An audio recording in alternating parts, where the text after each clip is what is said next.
Hi, Tuck's my name, guitar's my game. Glad you came. Okay, welcome to this Hot Licks video. I've been doing this for quite a while now, this solo guitar thing, but actually I did a lot of things before then, and people generally know me as doing solo guitar and rhythm section, one-man rhythm section kind of thing. So that's what I'll try to demonstrate at this point, but it's going to be unavoidable that I'll make reference along the way to a lot of things that I picked up earlier in about probably 15 years of playing the guitar before I started doing the solo thing. Since 1978, I've really been doing exclusively duo guitar, and along the way kind of inadvertently picked up a lot of things about solo guitar. But what I found the thing I love to do most is just play with one other person. In my particular case, it's with my wife, who's a great singer, Patty. And so what I'd like to do is really get into the kind of grooves and textures that I end up developing when the two of us play together. What I've found is one of the best places to start with this kind of thing is with walking bass. Everybody's always curious about how do you do walking bass? How do you keep more than one part going, and why, for that matter? The why is a little bit easier to talk about than the how.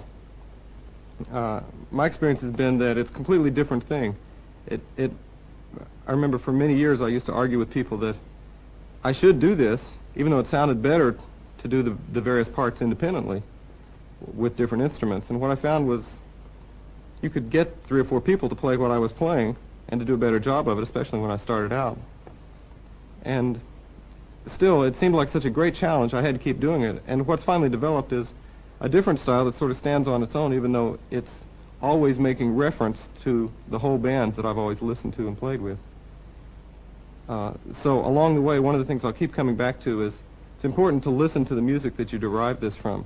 Don't just listen to me or listen to solo guitar players trying to sound like bands. Better to listen to the bands and then try to sound like the band when you're a solo guitar player. Nobody's going to ever mistake you for the band. But what I found is that if I'm thinking about the Count Basie band or Earth, Wind and Fire at the time that I'm playing, it comes out sounding a lot more like real music than if I'm thinking about what can I do on the guitar. So I'm going to start off with walking bass, and I'm going to start fairly simply to try to illustrate some of the different problems that you run into when you combine different parts. I think we'll use a blues as an example here.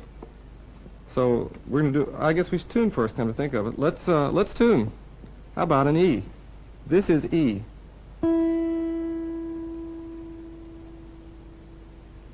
Let's try another E.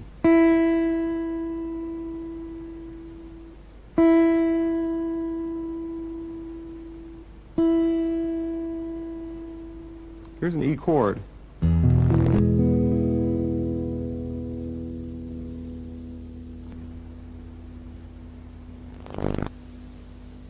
Okay, so we want to move in the direction of doing something like this.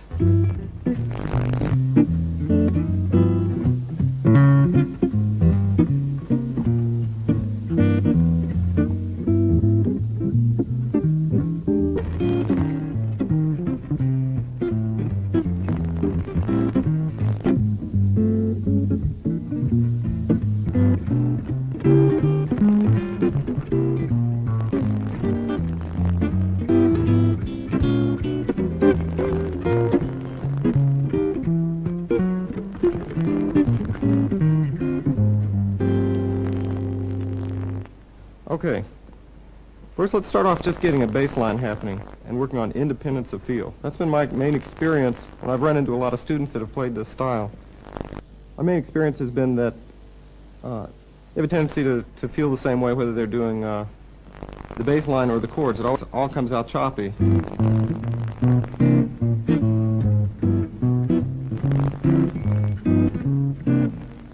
Or it all comes out legato.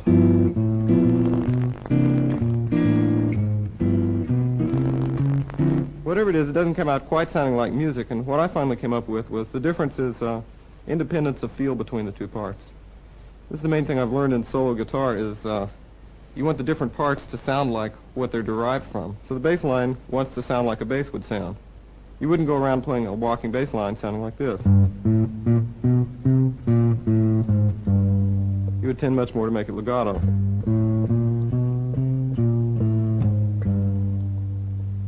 In fact, you might even liven it up a little bit if you didn't have anything else to do. So the trick is not to let all those details and all that richness that makes it music disappear at the point where you start to try to combine the parts. So let's take a very simple example and piece it together. First, let's just get the chords down. We're just going to take 2 bars out of a blues, just G13th to C9th. First, we're going to construct a bass line that gets us from point A to point B. That's going to be the one I just played. By the way, I'll give you a set of rules here, and there aren't very many of them, that if you program those rules into your robot, you put a tuxedo on them, you could probably take them out and pay him $50 a night and pocket all the money yourself. But you could actually get a robot to sound pretty much like a bass player if you eliminate all the creativity from him. And what I found is that on the guitar, when you're doing the solo guitar thing, it's not as critical to go as far into to be as advanced. That's what I'm trying to say. You don't have to play a super advanced bass line in order to make solo guitar walking bass sound convincing. You don't have to be an incredible bass player. You just have to get from point A to point B in a reasonable way. So what I call these is workhorse bass lines, rules for making a workhorse bass line. And the general idea is you want to walk from one point to another, walk through a scale. And if you get there too soon, add some chromatic notes. So if you don't want to walk all the time, because that'll get really boring,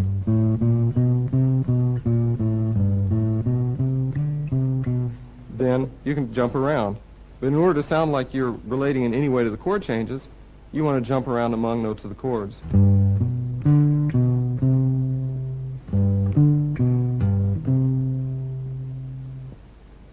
Now, you can jump all you want to in a situation like that. You can actually go, and that works just fine, as long as you ultimately lead into the chord. And you notice the last note I play before the new chord is always close by the note I'm aiming at, a whole step or a half step away from it. Or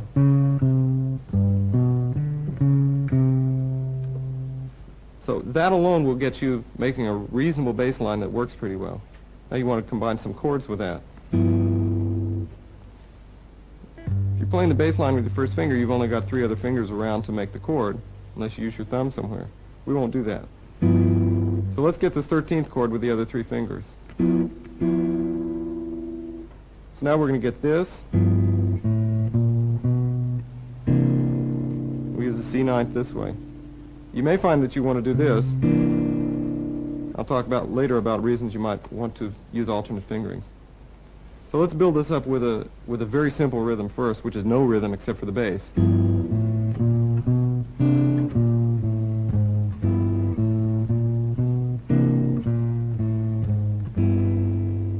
Okay, doesn't really sound like too much. Usually when you're comping in swing, you don't just play whole notes in the chords. It's a lot more effective to come up with some kind of rhythmic pattern that works. And one that I discovered after doing this for several years that I was doing all the time was this one. And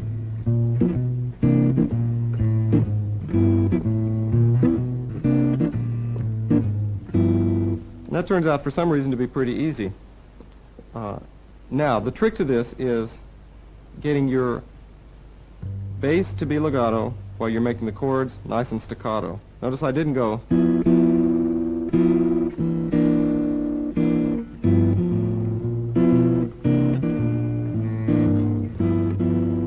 Instead I went.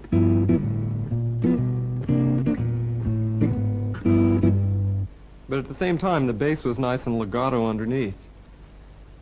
And by getting this kind of contrast in legato versus staccato of the different parts, what you really do is emphasize the difference in the two and make it seem bigger than it is. It's still just the guitar, but you give the effect of 2 or more different instruments this way. It turns out to be really important in solo guitar style.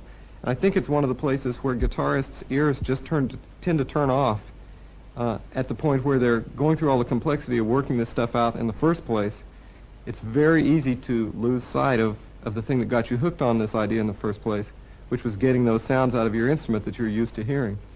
So in some other style, you may want to have a really staccato bass line while you've got a legato chord part, or every possible mixture of those two as the parts go by. It's just worth keeping your eyes open and especially your ears open. Don't let them close up when things get really rough, which they do periodically. So anyway, let's get back to some of the rhythms that you can use here.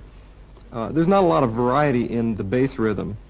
Of course, you can do little ornaments.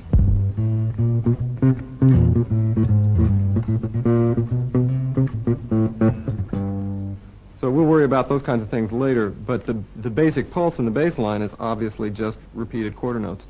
On the top, on the other hand, you're completely free, and if you listen to piano players and guitar players comp, which is what you should really do, you'll see every possible rhythm that you can imagine. And I know from my own experience, this solo guitar thing developed, or the duo accompaniment guitar style developed completely on the gig. Patty and I got together, and I played in 200 or 300 bands before I started doing this. And we decided, well, let's go get some work in the meantime as a duo. That should be easy, and it'll be quick, and we like playing together. And so we had to work before we knew how to do it, especially before I had any idea of how to keep this stuff together. And so all my learning of this stuff just happened on the gig based on other music that I'd played.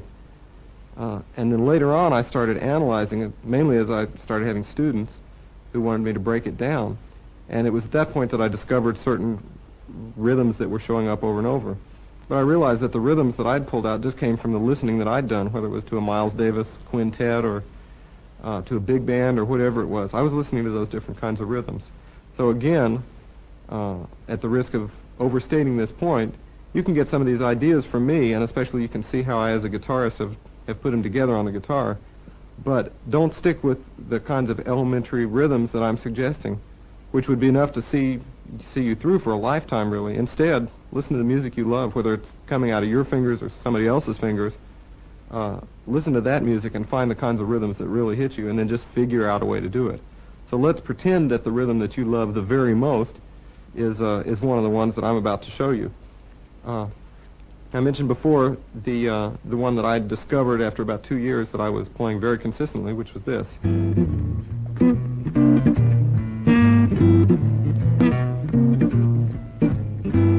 Now, a variation on that would be to sustain the last note. And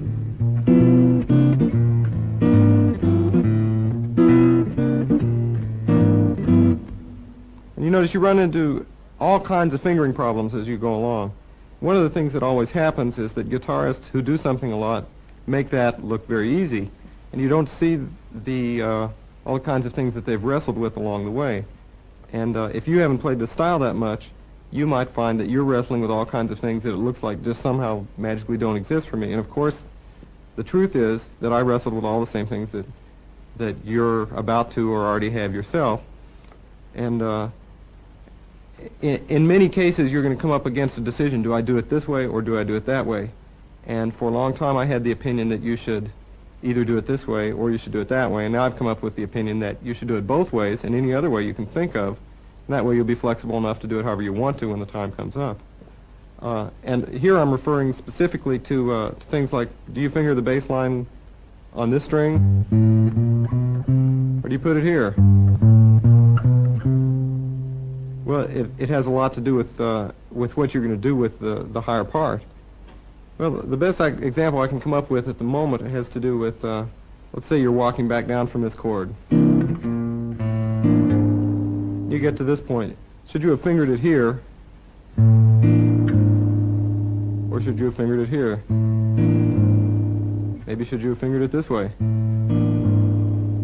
can come up with all kinds of different fingerings. And the answer is, for flexibility, do it every possible way you can think of. Because the whole goal with this is to be like you would if you were just doing one of these parts. You'd be nice and free and relaxed. Let's imagine you've played the style for years. It's very conversational for you. You're free to improvise, respond to whatever you're hearing around you. After all, you're responding to somebody else you're playing with.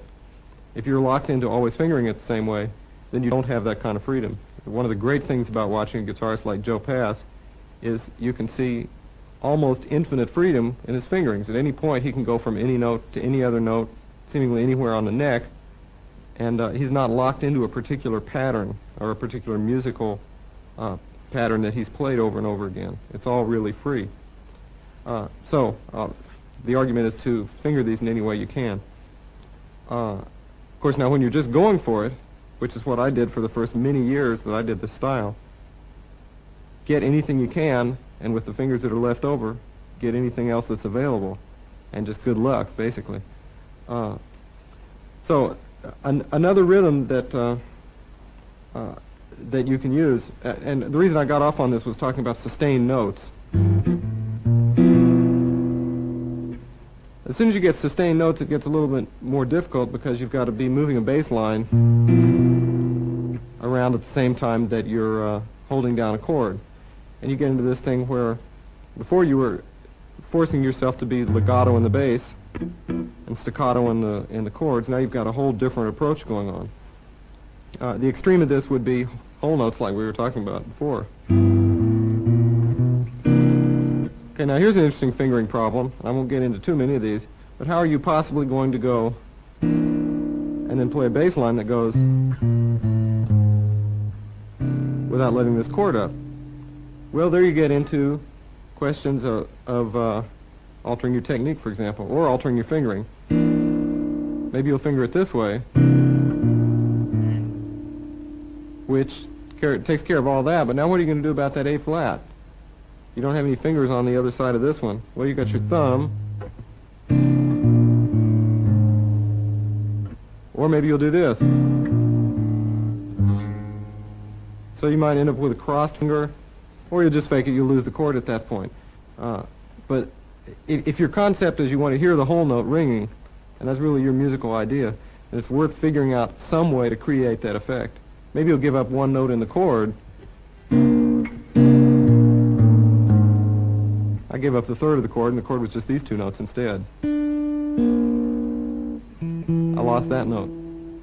If you want to get really absurd, then you can start doing this. I can't, but you can.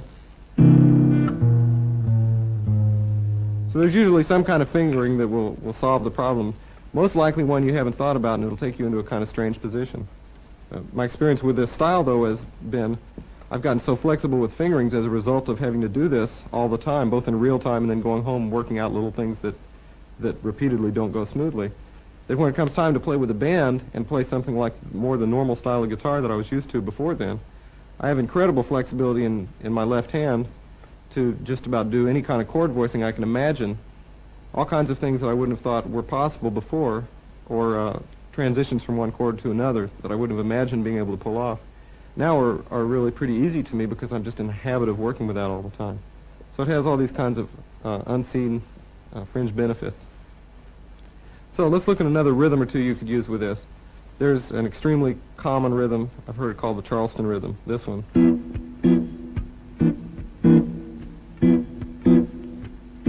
Here it is with the bass.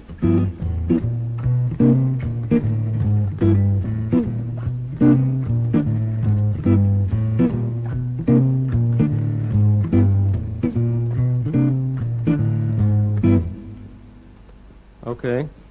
You could also sustain one of those notes. Sustain the first one.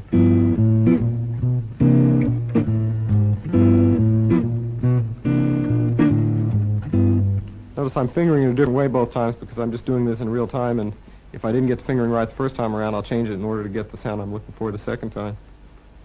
Or you might sustain the second one. I don't think that'll sound very good. That doesn't sound very good at all. Let's do it anyway.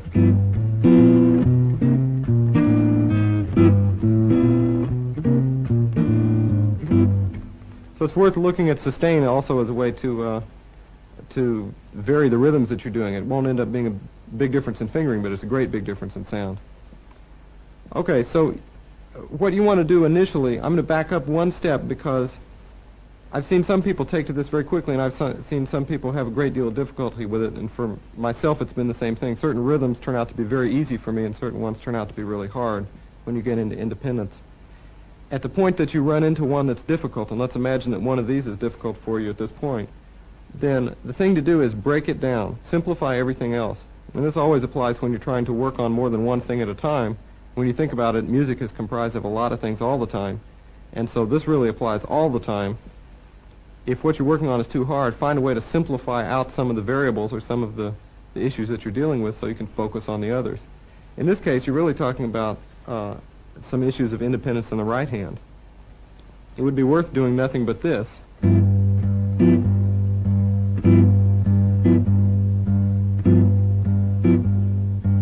Because you may have a tendency to do this instead.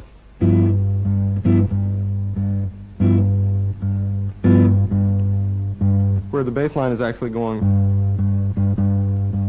because you find it difficult to separate the thumb from the fingers. Again, this is something I've done a lot, and if you've played certain kinds of fingerstyle guitar, it won't be any problem for you to do this. If you've always played with a pick, it could be a completely different story. Again, simplifying is a good idea. Likewise, with this independence of feel that I'm talking about, it's worth, there are 2 or 3 kinds of exercises you can use. One is playing the specific musical pattern, making a point of holding one finger down. It doesn't even have to be a musical pattern for that matter. It can just be the act of holding one finger down while you separately attack the chord with the other fingers. And you'll notice that I'm not even plucking it with my right hand. What I'm trying to do is get a kind of pianistic approach to the neck, where my hand is down when I need it and it comes off the note when I don't need it anymore. So you get something like this.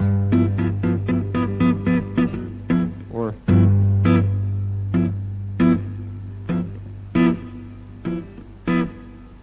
Now, your first finger won't always be on the bass. It happens that that's one of the easiest ones from the standpoint of independence. But let's imagine that let's say you're right in the middle of a chromatic line. Your second finger is on the bass, but you're still on that chord. This is much harder to do for me, and I'm assuming for you, but you should do it. Likewise, well, if I can't do it, I shouldn't ask you to do it, but you should do it anyway. If not that chord, some other chord, in order to develop the independence by which you could hold one finger down while attacking with the other three fingers. It's easier with your pinky. So along the way, you're going to find that any different finger might be on the bass note. And that also has a lot to do with voicings, which is a related subject here. Your whole career won't be just spent going from G13 to C9 to the 3rd fret. You may very well be going anywhere, and you may happen to land on any finger and need a particular chord.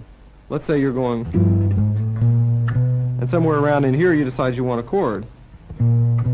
Okay, well, you're already on this finger, so that means these three fingers have got to find the chord. But there are probably all kinds of G7th chords and G13th, G9th, and all the other related chords around here. It's just a matter of mapping out the notes. I mean, it happens that we've got the same ones available. But then we've got this one, that one, that one. You could suspend it.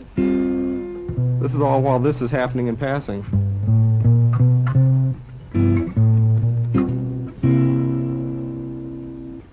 So you get the idea here. You don't have to always be thinking about the standard chord forms that we've all grown up thinking about. This is to try to widen the focus for a moment.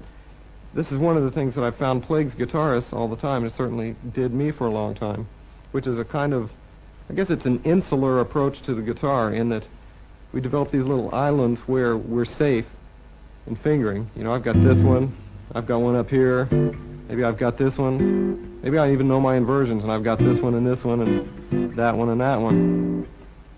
But still, these are what some people call grip chords, ones that you learn, but you don't see all the other available chords around there.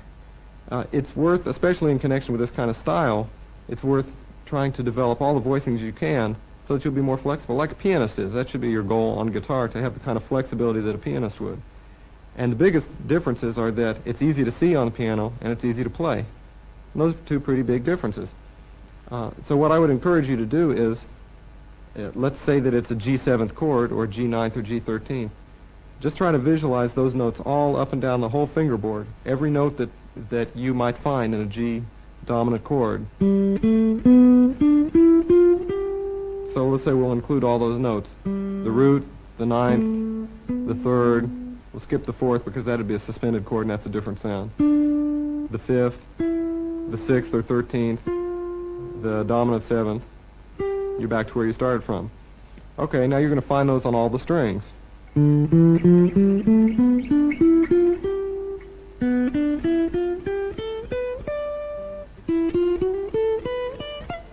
Oops.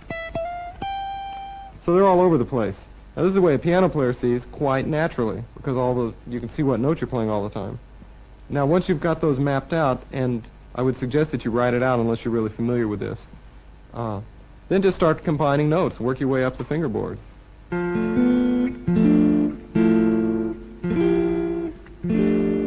These are more or less random combinations of those notes. Some should sound good, some should sound kind of strange.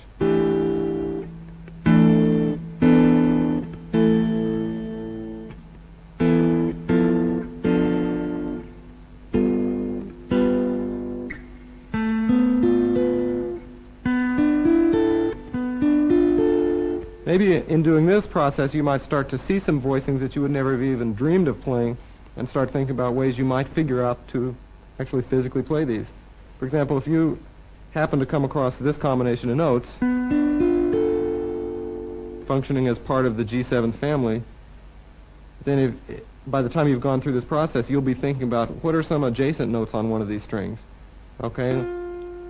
For example, you could raise or lower this note on the string.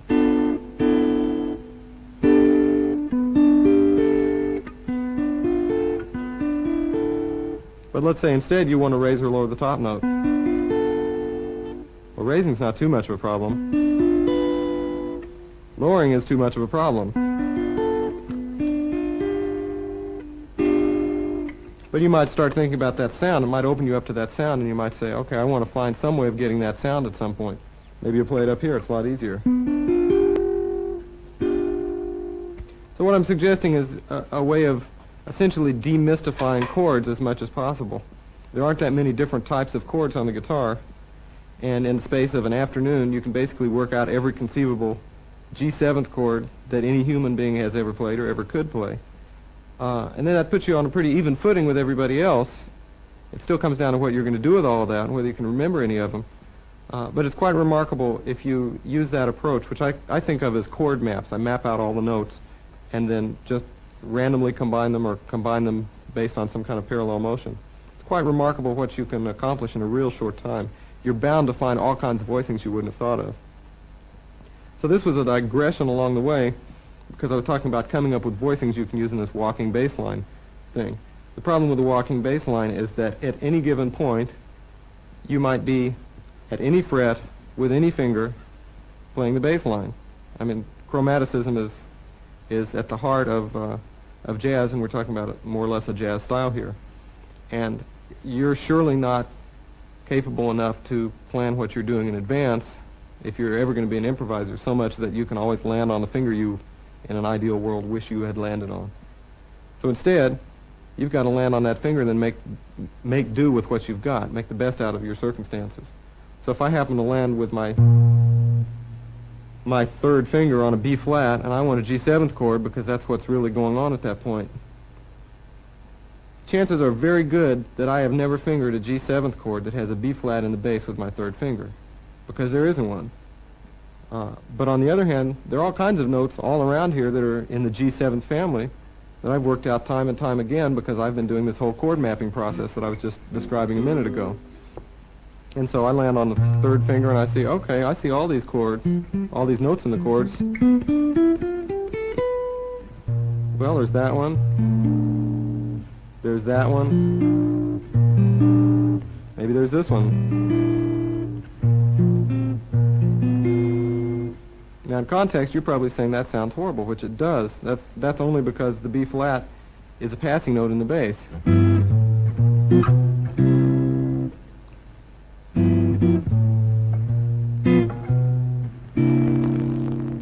In context, it sounds fine. It's only natural that you'll have that dissonance along the way. So anyway, you can come up with any kinds of voicings you want to. It's like every other aspect of this.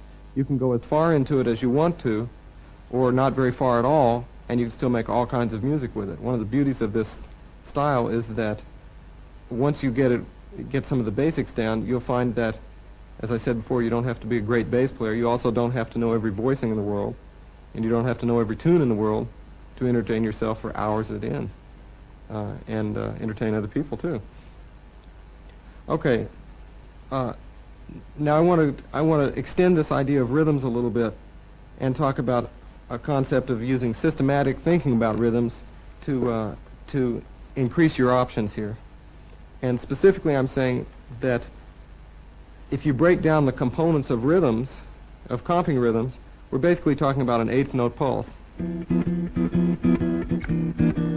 If you played every single eighth note, you'd really have a shuffle, just like I was playing. So most of the rhythms that you're going to use to comp with fall on one of those 8 places. Of course, we're talking about swing eighth notes, so they're not strict eighth notes, they're really triplets. So what you want to do is have the freedom and the flexibility to be able to attack any of those or any combinations of those that you want to. You immediately run into some independence problems. So I would suggest doing some systematic working with rhythms in order to get yourself nice and free so that certain ones aren't a lot easier than others, because the easy ones are the ones you're going to do. So let's do some things that'll make them all equally easy. That's the goal here, really. So one set of those eighth notes that you can do is the set that coincide with the bass notes. That's pretty easy. Actually, you'll notice I'm still using the independence. The bass note is just sitting there. It's legato. The comp is staccato. not just staccato because I cut it off in the right hand somehow. You'll never make it if you just do it that way. Instead, it's staccato because I'm only holding it down a short time with the left hand. So you get that sound. So you can expand that and carry it all the way through the progression, doing something like this.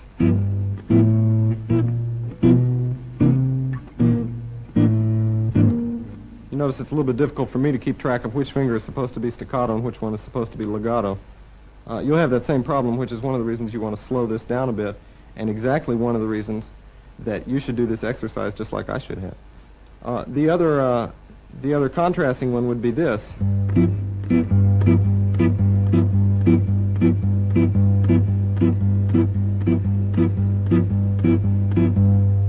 There all the chords are coming on the off beat. Those are the contrasting beats to the on beats. And so you get a sound like this.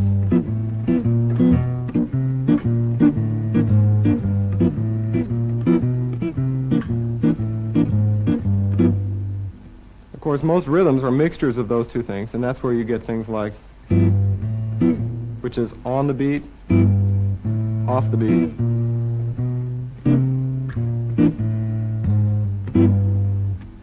Or repeated notes, 2/8 notes in a row.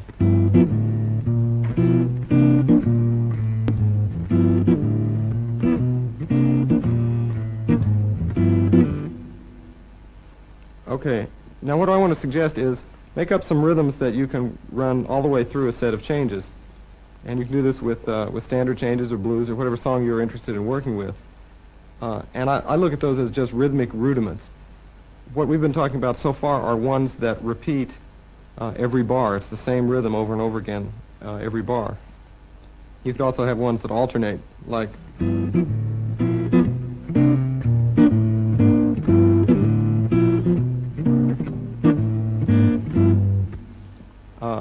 but what I'm also interested in is suggesting that you make ones that repeat every, let's say, 3/8 notes.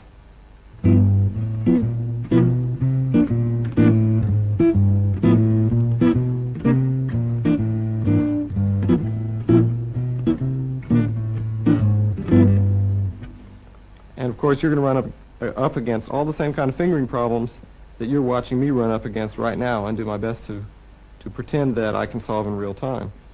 One of the advantages of doing those that are not just a bar long, but that what this particular one is you hit an 8th note, then you leave 2/8 rests, so it's really 3/8 notes long. So one of the advantages of doing that is that you don't come out even at the end of every measure. You might come out even at the end of every 3 measures. In the case of blues, that means that at the end of a chorus of blues, you'll come out even because there are 12 bars of 4 beats each, and you divide that by 3 and it comes out even. If you do a standard tune that's got 16 bars or 32 bars, then at the end of a chorus it won't come out even. You'll have to go around 3 times before it'll come back to where you started from. And that's a good challenge. If you can get all the way through a tune, once for that matter, but if you can get all the way through the tune 3 times and come out where you started from and actually solve all the fingering problems, then you're likely to develop a great deal of flexibility when it comes to comping and actually improvising rhythms along the way. Okay, let's go on to what I think is as important as the variety, and that's the feel. The one thing that I've been trying to leave out all this time has been what I think of as the third part that you always want to have in there. It tends to bring everything to life, and that's the percussion, specifically the backbeat. It happens on 2 and 4. There are all kinds of ways you can achieve it, but check out the difference between the first way, which will be without it, and the second way, which will be with it.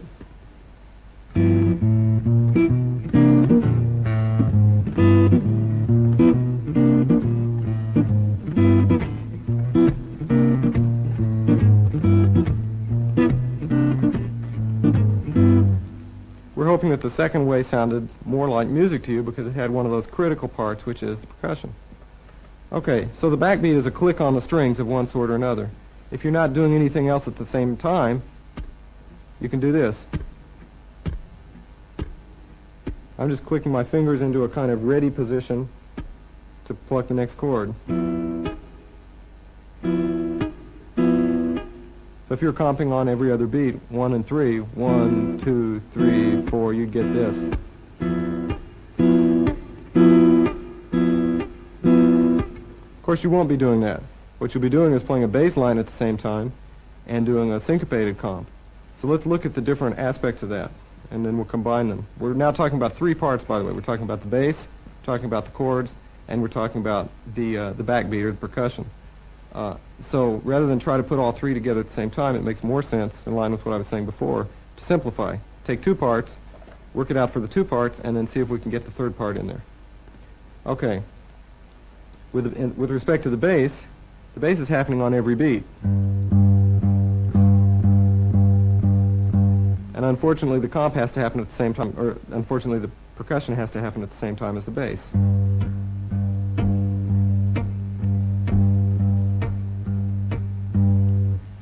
My experience has been this is a little bit harder than it looks because it's unnatural if you haven't done it a lot. That being the case, simplify it by doing it very slowly. The other way to simplify it is to exaggerate it drastically. What you'll notice is you have to make a different stroke on the bass if you're at the same time slamming your hand down against the strings. But you can still, if you do this enough, you'll find that it's possible to get a pretty even sounding bass stroke, and you just make some sort of little adjustment. Your hand will gradually make that adjustment because your ear will force it to. Okay, for the comp, it's the same kind of thing. Let's say we're going to do this pattern.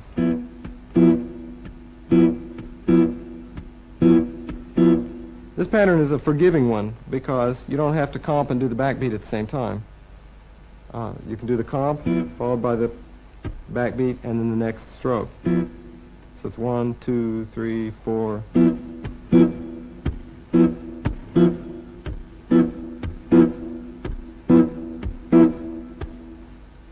Others are not quite so forgiving.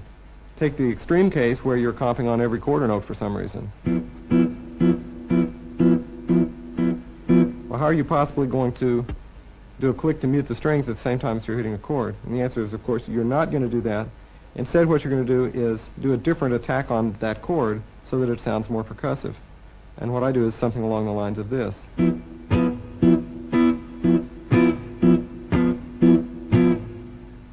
Where the percussive stroke is a downstroke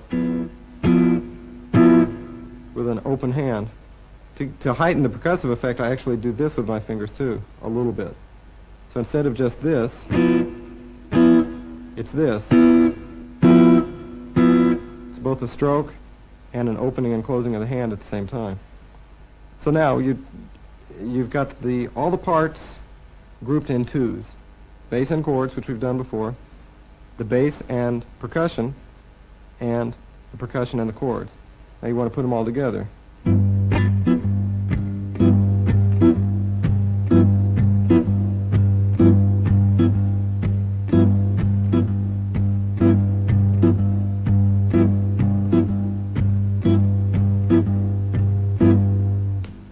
Notice that in line with what I was saying before about simplifying, I'm only playing one note, and I'm only playing one comp chord, and I'm only playing one repetitive rhythm. Later, of course, you want to introduce the other notes, work out the chord changes, and get some kind of flexibility in your comping patterns. So what I'm suggesting is that you think of each of these three parts as a separate one and then work on ways of combining two of them until you get that, and then you'll have to slow it down again and work on a way of getting all three of them to happen at the same time. All of what I'm talking about the backbeat here is going to apply totally if we're talking about funk rhythms or if we're any kind of rhythm you're talking about. The percussion is still the same kind of issue. And typically in the kind of music that I'm dealing with anyway, we're talking about some kind of click on 2 and 4. Okay, I'm actually going to do a chorus of blues here and just try to incorporate what we've talked about so far with some rhythmic variety, some keeping the backbeat going, and varying the voicings as well. I'm going to try not to incorporate all the other little details that'll make this come alive past that. So let's do that.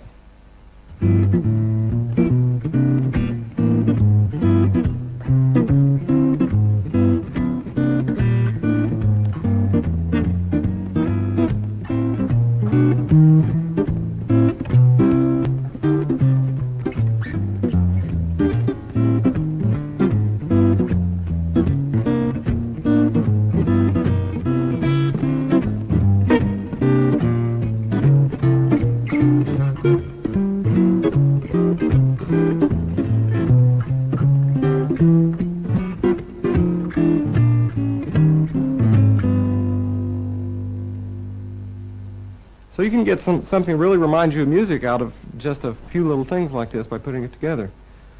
However, it's very hard for me to restrain myself from doing all the other kinds of things that bring it even more to life. One is a kind of triplet technique or Raschiato approach. The great guitarist Buddy Fite used this actually way better than I do. I admire his use of this a great deal. I do it as a kind of loose stroke to create a triplet feel. And let me demonstrate it first and talk about it.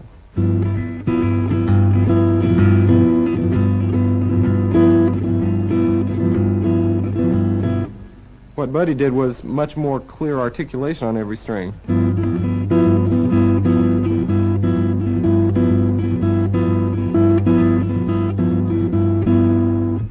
So if you incorporate that into the song, it brings all kinds of extra rhythmic life into it.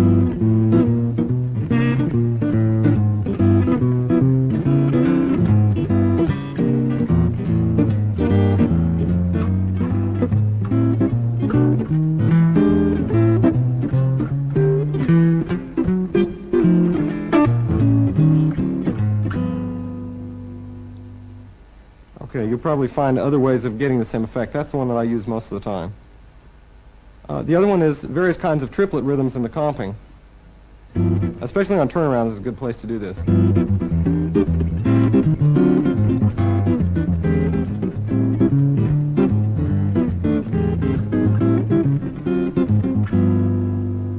a suggestion would be just think of any kind of triplet rhythm that you can come up with independently of playing the bass line and the comp at the same time. Just work on the comp, make up all the cute triplet rhythms you can, and if you need to, write it out in order to remember what you came up with, and then say, now how am I possibly going to combine that with the bass line?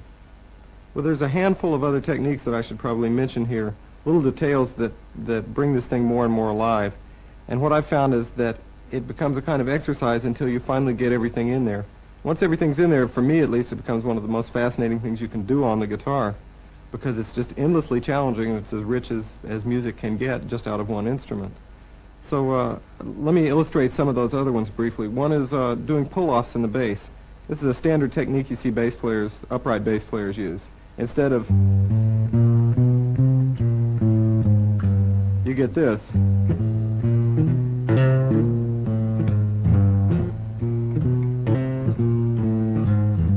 What I'm doing is, whenever I have the opportunity, at the last minute before going to the next note, I actually pull this note off. On one string, it's very easy to see.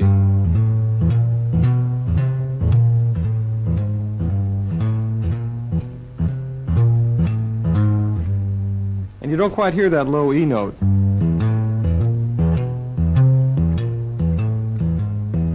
You're not just trying to create a really lethargic kind of shuffle in the bass. You're trying to get that percussive pop that comes from pulling off the string and catching it the next instant. So you don't want the note to ring long enough to even be able to distinguish the pitch. A lot of the time you can't get that for fingering reasons, but you can throw some of those in. And in just a minute I'll do that. Another one is playing offbeats with your index finger. And there are a couple of ways you can do this. I illustrated this earlier without talking about it. That's doing offbeats in the bass. Instead of and so forth, you can bring it a little more to life just by anticipating some of the notes with your index.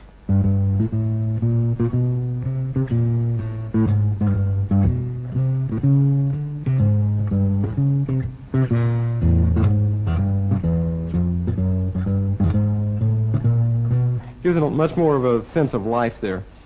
And so whenever that index finger isn't doing something else, it can be doing that. The other thing it can also be doing is the same thing, only on the bottom of the chord. You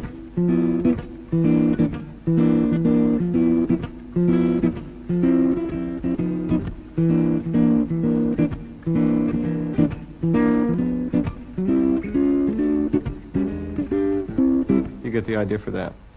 Okay. And final thing is just details. When you think about your guitar playing, think of everything else you do that gives it any kind of life. And the two that particularly come to my mind are sliding, which is very idiomatic on the guitar, and vibrato or bending. All those kinds of things can happen in this style too. So everything that you know, you can cram into this style, and it just gives it more texture and more density and makes it seem less and less like a caricature of music and more like real music. So you can... fingerings come into question immediately with the sliding. You might want to go Now the effect you want is this, while this note's ringing. So you find a fingering that's an alternative fingering that allows you to keep this finger down while you move the other three.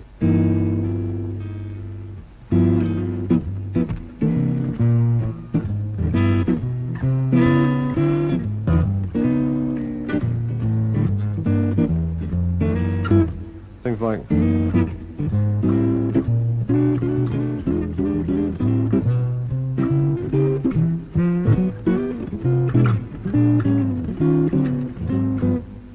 vibrato, you just let me do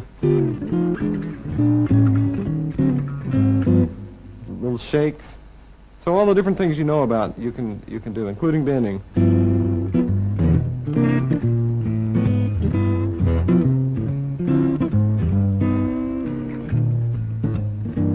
If you know your double bends, you can use those in there. Anything you use, put them in there.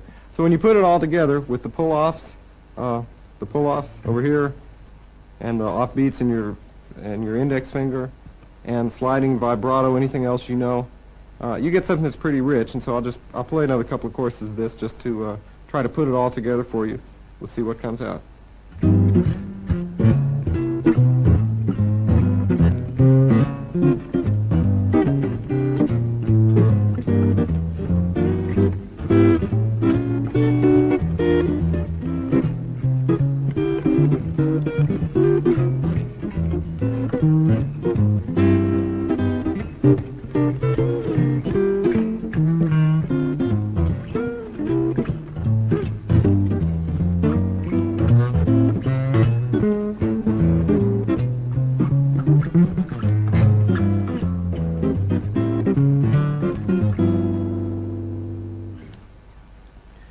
Okay, I think I'll change directions here for a minute and say you want to do something besides blues and G, swing.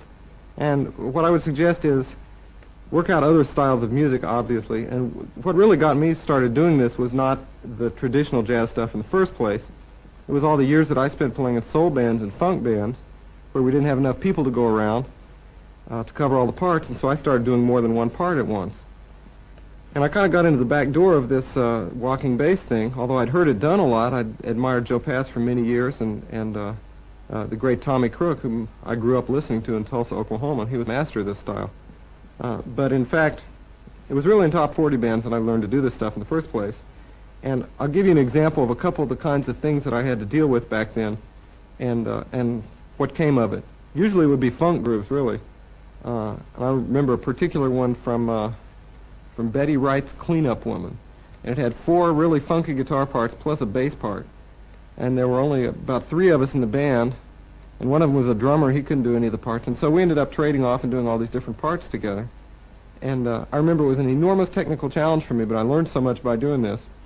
It was a combination of just 2 parts, and I'll demonstrate them to you.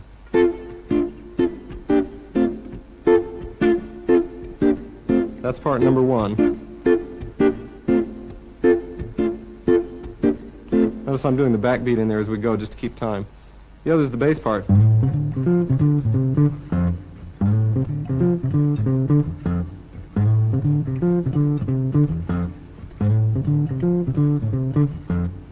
Okay, so we didn't have enough guys to go around to cover all the parts, and there was still another couple that the great player Terry Saunders used to do. We would switch off and do them, but anyway, the part that I worked out was this.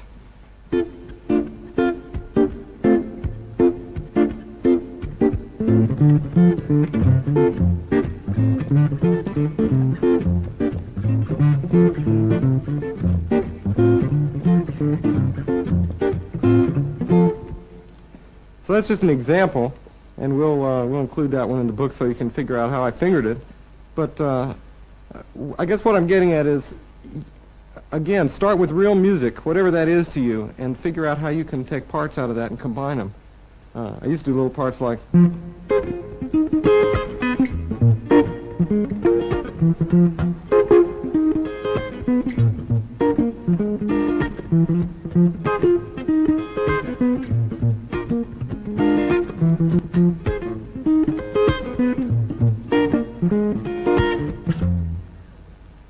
And you can have a lot of fun with those things.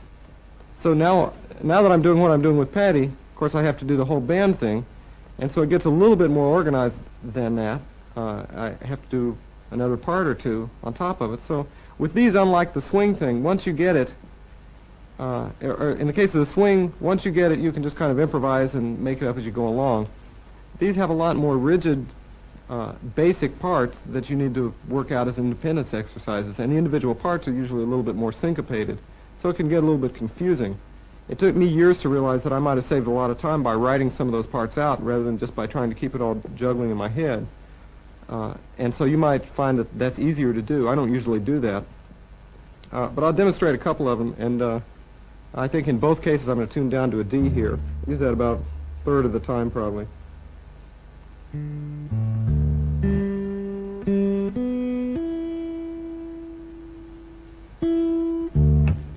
Okay, so from one of the songs that Patty and I do, Everything's Gonna Be All Right, this is a good illustration of this, this whole concept. It takes advantage of all the different techniques that I use to create this. The first is, you're talking about a 16th note feeling in the bass, and my approach to getting that is using my thumb and doing a double stroke. Just exactly the same kind of technique you would use if you were holding a pick, only you're just doing it with the side of your thumbnail.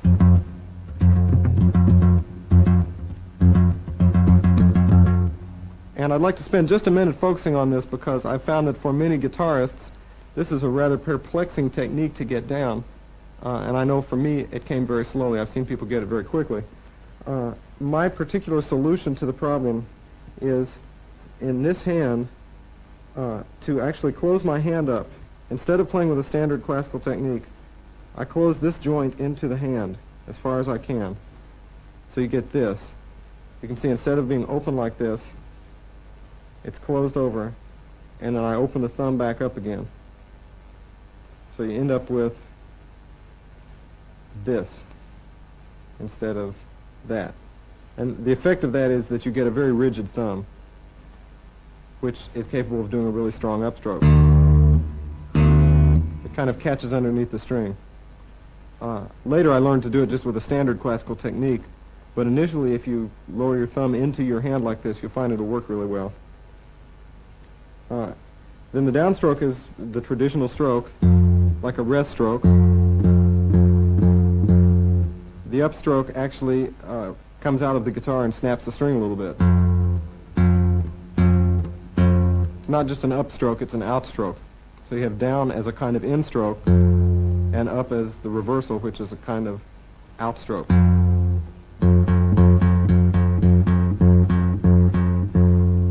Okay, well there you've got 16th notes, so you can play any rhythm you want to in the bass.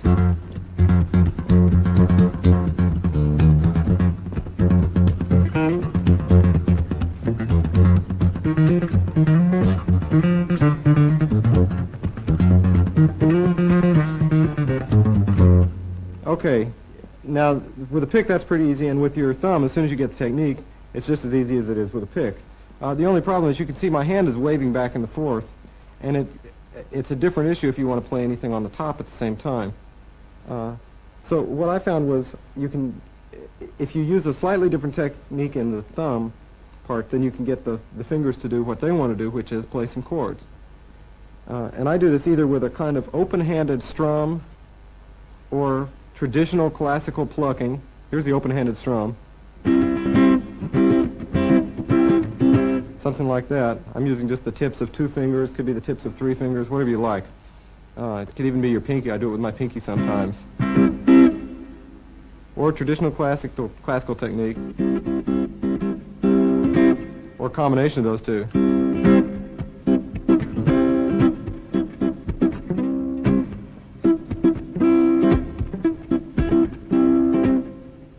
Or you could do something that I find I haven't seen a lot of players do, but it seems to work really well, which is it's the classical technique you use for playing lines, only you use it for playing chords. In this case, I'm strumming 2 or 3 note chords. That's about all you need most of the time, and that's about all I find that I can get. By the way, I don't have any fingernails. I cut them off in frustration about 12 years ago and never looked back. I would suggest that you be careful with your nails if you're a classical player trying to do this, because you'll rip your nails all apart. and I can't tell you that much about how to do this properly. You'll have to adjust all kinds of angles and everything else if you're not using fingertips. I do have some fingernail on the thumb, just a short one, and that's what's catching the string on the upstroke. So anyway, the particular part in question on this song, Everything's Gonna Be All Right, or the parts in question were this: 1, 2, 3, 4.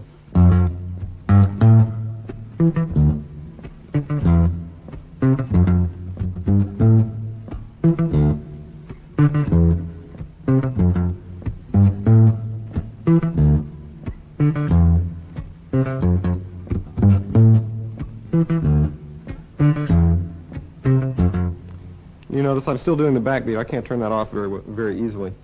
The chord part was 2, 3, 4, 4.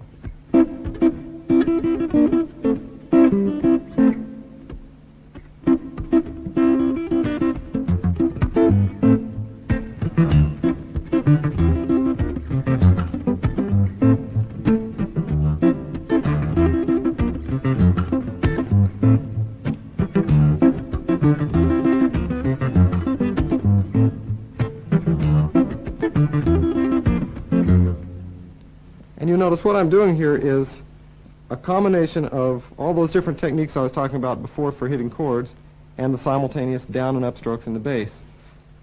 The most difficult of those is the one that I'll focus on the most, just because I don't think people talk about it very much. And that's the one where you're alternating your index and middle fingers on the chords. So that's the...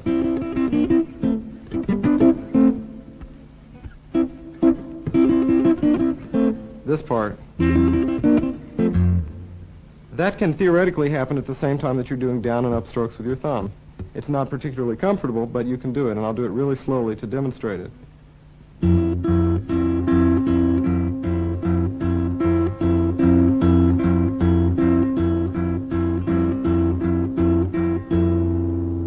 And if you speed it up,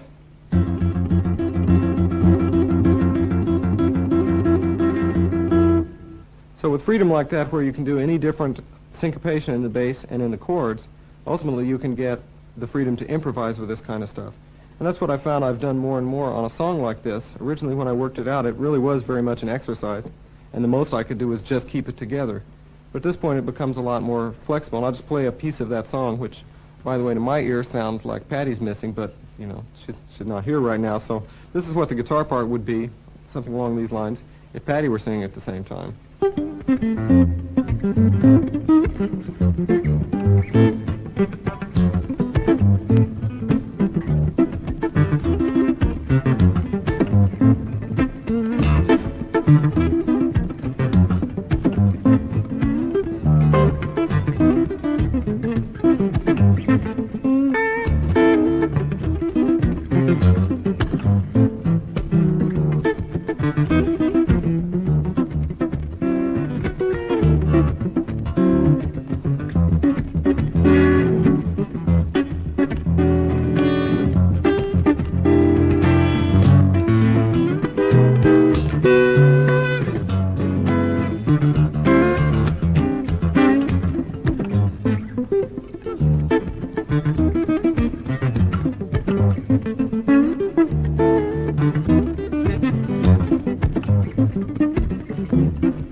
Okay, so you get the idea. What you're seeing is that I'm incorporating everything I've talked about in the swing bass, all the different little tricks, the pull-offs, the slides, everything else I know on the guitar. I've just sat down and worked out a way to try to incorporate those in at the same time that I'm doing this funk thing. And the approach, you're seeing something that's a lot closer to the finished product than you're going to do if you haven't done this as much as I have. But the approach is, again, one of whatever it is that you decide you want to isolate and work on, simplify the other parts of it. And then you'll find that it's easy to start focusing on that one part. And the goal is always, I think, to be able to improvise with this stuff. That's one mistake that a lot of solo guitar players make. They try to perfect a version of a song and play it over and over again. And I can't claim that I'm not guilty of the same thing. It's very seductive to try just to improve something and work on the subtleties, as opposed to having the kind of improvisatory freedom that you would have if you were doing something much simpler. But that's got to be the goal, because you want to express how you're feeling at the moment, or express whatever it is that wants to come through you at the moment. And you need the flexibility of improvisation ever to have a hope of doing that. To that end, one of the things I'd like to suggest is improvising with single lines at the same time as keeping a bass line together. And my experience has been that that's not really completely impossible, although it approaches it. It's certainly impossible for me to play anything approaching kind of lines that I would play if I were just playing lines. But you can develop it. And when I first started doing this, I made the mistake of working it out. I said, okay, I'll work out a solo, I'll work out a bass line, and I'll actually try to keep the two going at the same time. It'll become like a technical etude for me, and I'll practice it until I get it. And what I found was that it never became music. It was always an exercise. It's a lot more satisfying, I should say, in addition to doing that rather than instead of doing that, because you want to work things out as well. It's a lot more satisfying to simplify it and then just start grooving on it and see where it goes. And so I'll give you an example of the kind of stuff that I might sit around and do.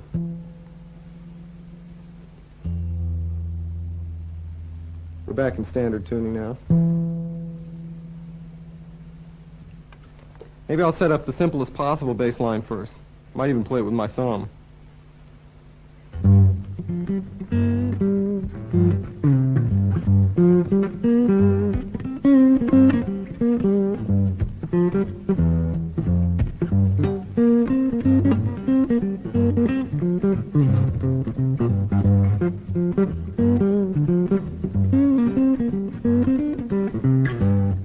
So I'm just keeping every other quarter note going in the bass. Now maybe I'll make the bass a little bit richer.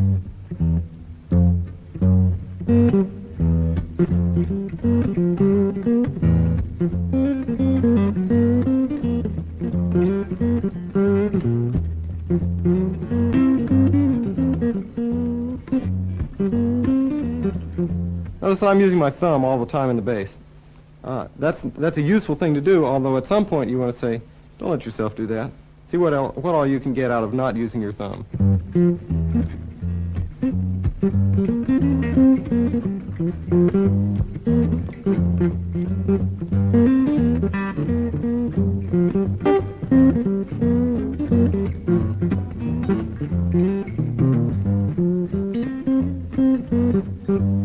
One of the things you'll notice is that I'm less comfortable doing that, not using my thumb. I grew up playing with my thumb this way, and it's taken me a bit of relearning over the years to learn to play anything in a barred position or not using my thumb. I would encourage you to just learn every technique. There is no right or wrong technique as far as I've been able to ascertain. There's just the technique that works to accomplish what you want to get. There's all kinds of reason to play with a very correct classical left hand at certain times. You'll find that you'll get less string noise and every other kind of thing. You'll find it easier to move from one chord to another some of the time. But a lot of the time, the only way you're going to pull off the chord that you want to play is with a technique like this, or the phrasing that you want to get. And so you want to be completely ready to do this, as far as I'm concerned, as well as to do a classical position or something that's modified. Sometimes there are all kinds of positions like a crossed bar that you might want to play. And there's just no other way to, well, of course, in this case, there is another way. But I would suggest that you don't hesitate to use so-called wrong techniques, because you'll find that they turn out to be very right. One of the most useful ones that I've encountered is using your thumb around the front of the fingerboard, which for some reason we don't get taught as guitar players that that's an option. And I can't remember what voicing that I discovered this with, but it might very well have been this one that I really wanted to hear. There's just no way for my hand to play this voicing. I couldn't reach my thumb around and really pull it off. But what I found was it's possible just to loop my thumb right around here on this G. And not only did I have a solid finger on the note, but I could even slide it.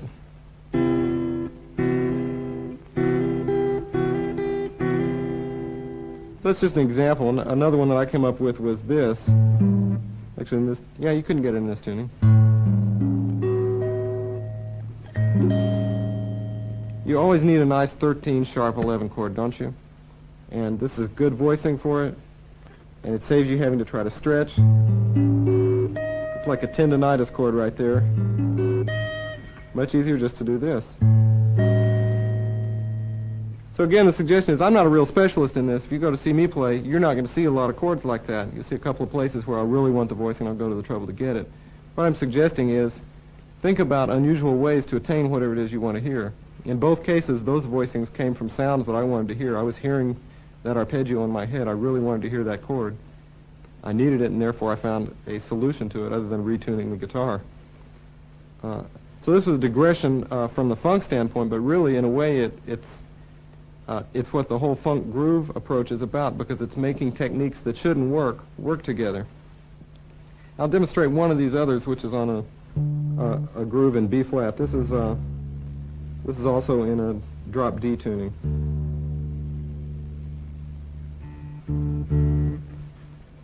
This one actually has 4 parts to it. It's a cute tune. This is a modification of something that I heard a whole band do. And so here's the bass part.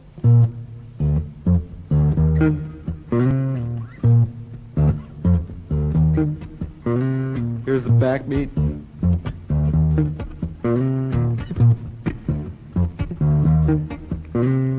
Guitar part.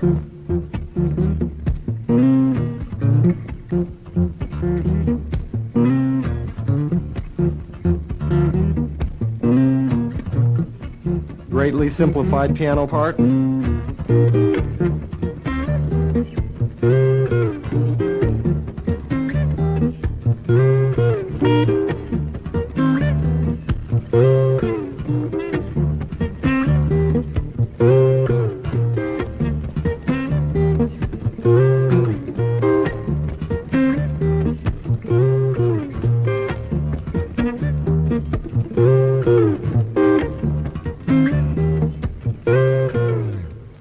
That's a pretty fun one, and I would encourage you to try that out.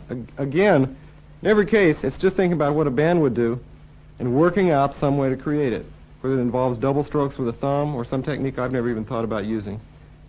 You'll just find that if you think in terms of doing it, especially if you see somebody else doing it, it's pretty useful to see somebody else doing it and think, oh yeah, I could do that. Because I've had students that learned this stuff in a fraction of the time it took me. If you can save yourself a few hours, I would be very happy about that. If you come back to me and play these things better than I'm playing them, I'll be especially happy about that, because then that'll give me a challenge to work harder.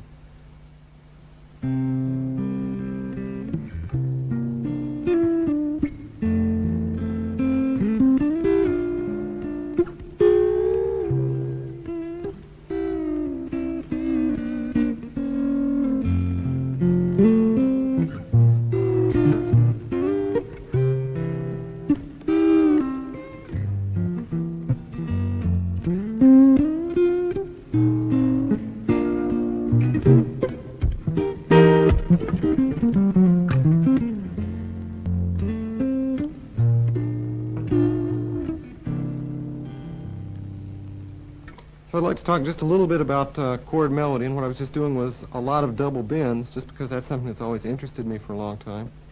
And the reason I mention this is just a lot of people think of chord melody and all of a sudden everything gets real stiff. And it doesn't have to. Chord melody is simply accompanying your own self when you're playing the melody. Doesn't mean you can't do everything you would do to bring the melody to as much life as you can possibly get out of it. And so I'd like to talk about a few things. One is the idea of using bends and double bends. Kind of controversial in jazz, but it really doesn't matter. It's just one of those musical elements that you can choose to use if it interests you. Another one is the idea of sliding. If you want to play a melody, let's say, well, you can do all kinds of slides.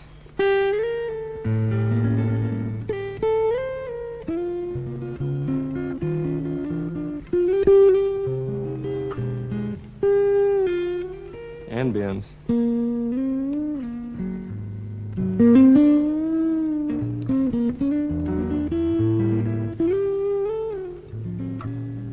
A lot more. It's a lot more interesting than going.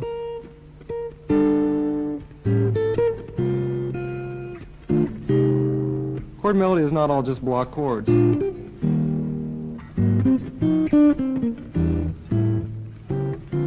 very interesting too. But you can, the block chords are just one of the many techniques you can use. Consider, for example, one of the things that I always do when I first learn a tune, and that's bass melody.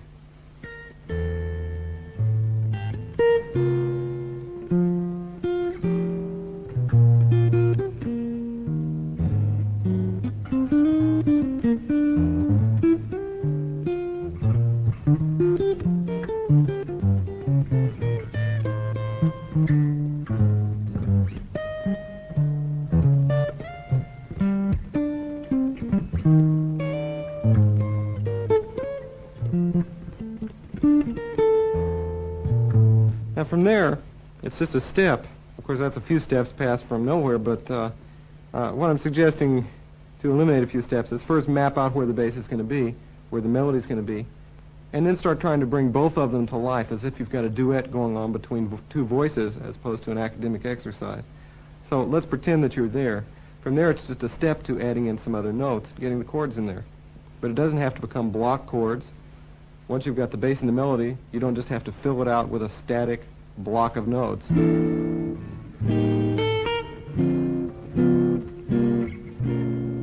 can bring much more to life than that if you want to.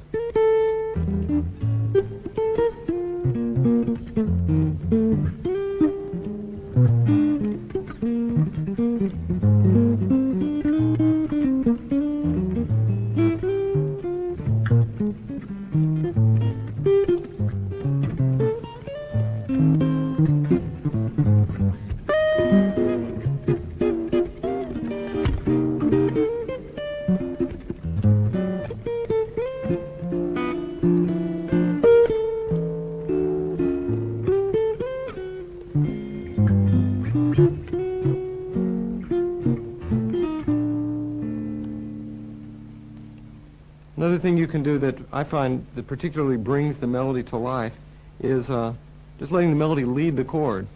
A lot of people think of the melody as just the top note of the chord and they work down. To me, the melody is the whole life of the song, and then you just let the harmony fill in underneath.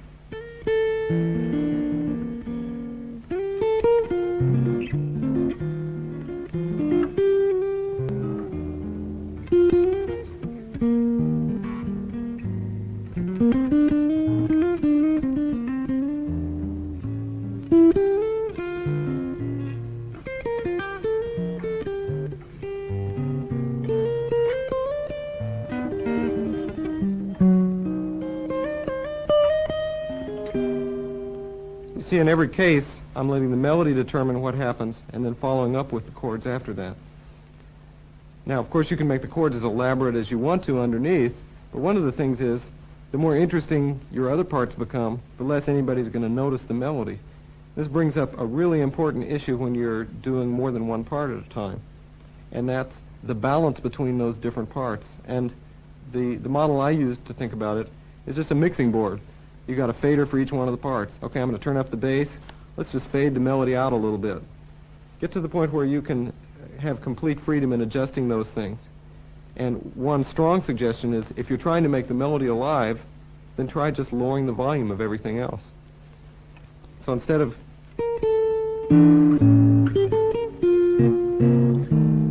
this,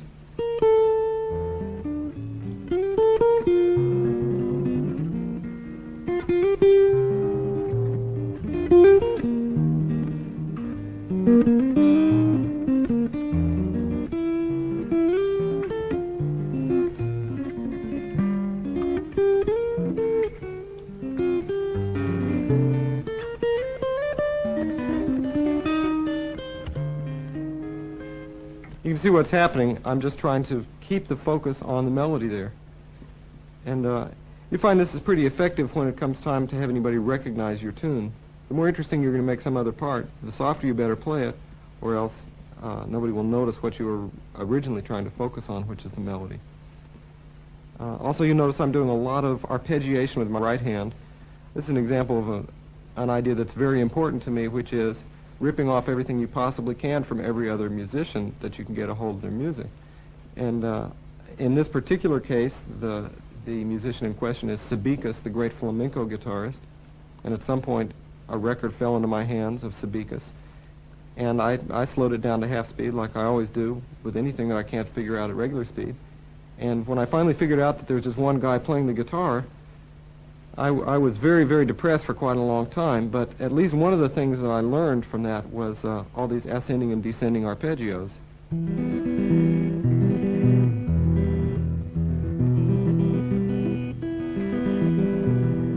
Some people call these rolls, and you can get to the point where you just go ripping up and down the strings real quick. It sounds like all kinds of textural stuff is going on.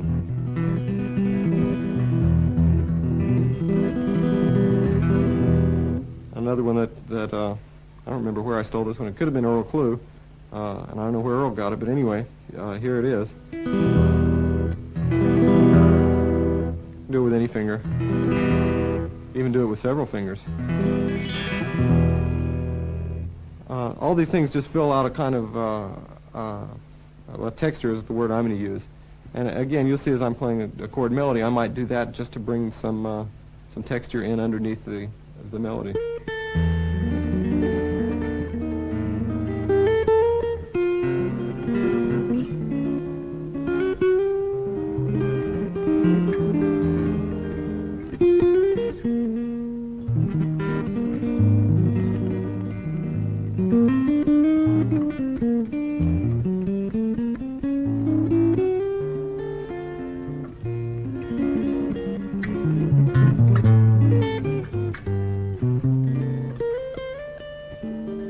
And so forth.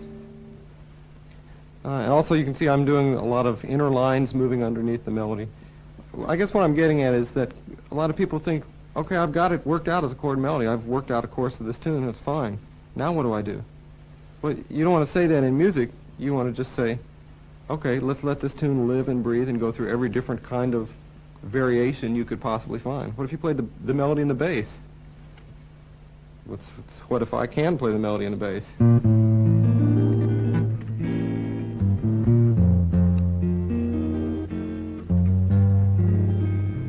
Doesn't sound too good, but it's a good exercise to do it.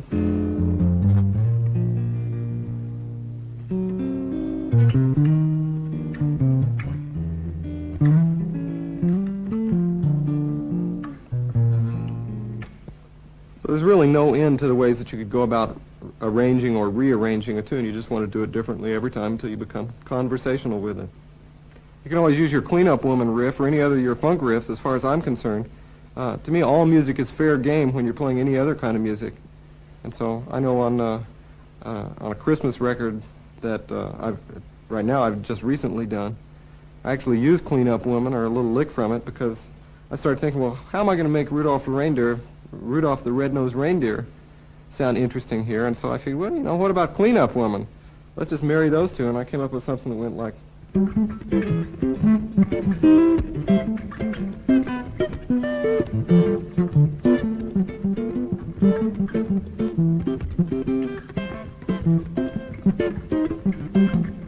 You get the idea. I can't quite play it right now, but check it out on the record.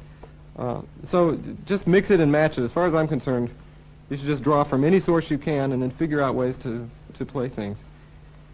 If you get stuck, a suggestion is listen to anybody else playing music and say, gee, what if I tried to do that on guitar?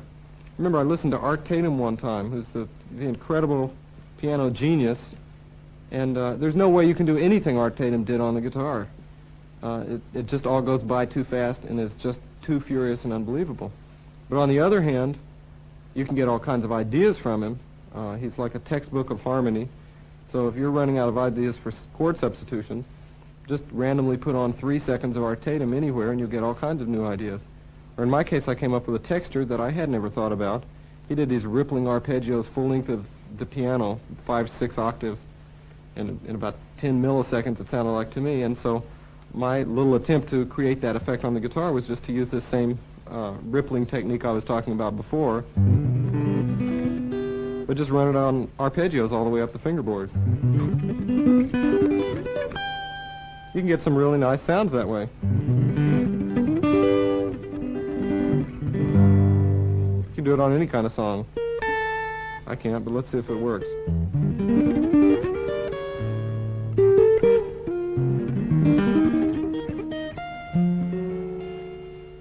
Get the idea. Now, that doesn't sound anything like Art Tatum to me, objectively listening, as it probably doesn't to you. But I've got a footnote in my own mind that I ripped off that lick from Art Tatum. And there are a lot of other licks there ready to be ripped off from people besides guitar players. And one of the nice things about the style of guitar that I've been doing is it doesn't matter. None of that stuff has necessarily been done on guitar, so it's really just open season on all of those things. The other thing I want to mention is slide fingerings. You can get a lot of mileage out of these for whole chords. You can use alternate fingerings all kinds of places in order to slide. For example, this voicing, if you're playing chord melody and you want to go, you can slide right through that.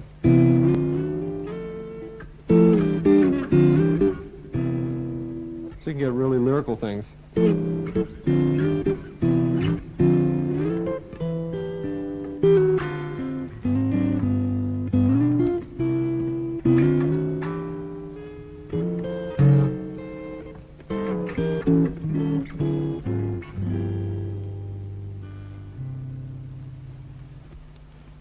Okay, I think we're coming to the end here.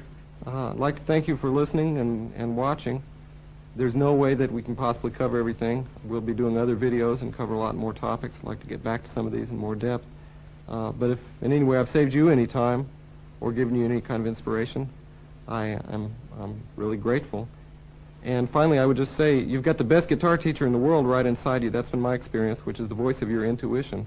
If there is a God, and I feel like there definitely is, then he's probably sitting there talking to you right now all the time in life, and it certainly applies to guitar playing. You get the best advice right there inside. You'd be amazed at what kind of stuff is just waiting to come out if you listen to it. So I'll sign off here and play a little bit of music for you. Thanks.